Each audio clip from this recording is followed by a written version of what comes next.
तो legal reserve ratio क्या है? It refers to that proportion of deposits of commercial bank which they have to keep as reserve, right. और इन reserves में से, ठीक है, वो है प्रपोर्शन जो उसे आरबीआई के पास रखना पड़ता है, उसे कैश रिजर्व रेशो कहते हैं।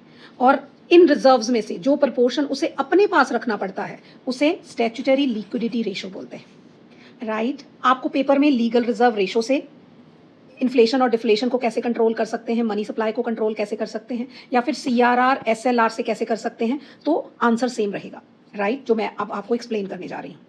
तो अगर इकोनॉमी में इन्फ्लेशन है, जैसे मैं ऑलरेडी बता चुकी हूँ, तो क्यों इन्फ्लेशन है? क्योंकि एक्सेस डिमांड है, तो हमें डिमांड को क्या करना पड़ेगा? कम करना पड़ेगा। तो डिमांड को कम करने के लिए आरबीआई क्या करेगा?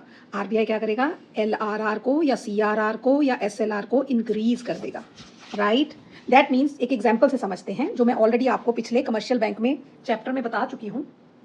उसमें क्या था कि मान लो बैंक के पास डिपॉजिट